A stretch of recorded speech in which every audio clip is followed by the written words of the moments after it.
And action. Hi, I'm Zach. And I'm Jeremy, and we are SparkaYouth. Today we're going to be here continuing our series on Joel Holmes' Follow 52. Last week's action was to tell the story of Jesus Christ to a person. So what did you do for that, Zach? Well, for my action, I was hanging out with my friends at lunch, and I said that they're trying to make plans for us to hang out together after school, but I said I had to go to church for Friday nights. And that's why I went to church, so I shared my story of Jesus with them. Cool. So this week's main verse is Mark 5:19.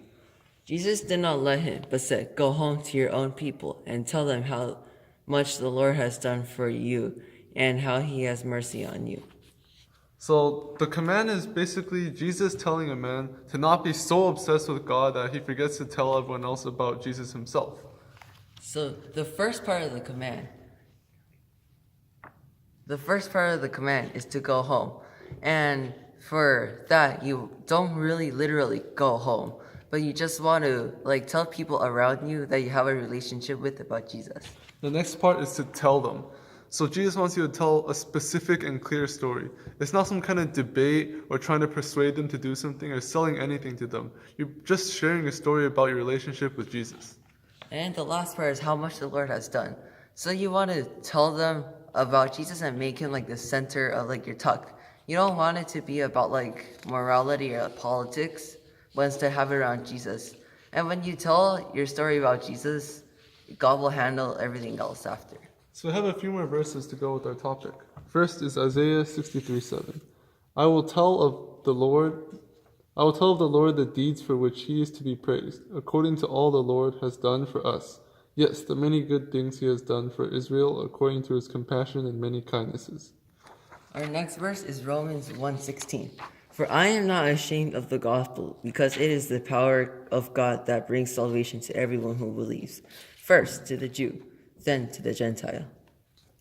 And next is Acts 16:14-15.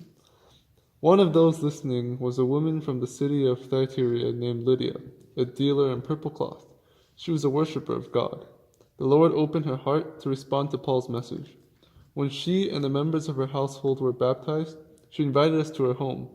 If you consider me a believer in the Lord, she said, come and stay at my house. And she persuaded us. The last verse is 2 Corinthians 5:20. We are therefore Christ's ambassadors, as though God were making his appeal through us. We implore you on Christ's behalf, be reconciled to God.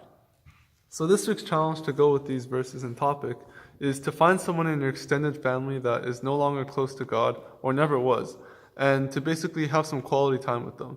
Not just some kind of text to shoot them something and see what they're up to, but actually go face to face and try to plan something out. Like maybe you can go out to get ice cream together, go to the park, or walk the dogs together. And if there's no one in your extended family that doesn't know Jesus, you can also do it with a close friend as well. So that's all for this week. Make sure you can send us your challenge at SparkaYouth on Instagram, and we'll see you next week. Bye. Bye.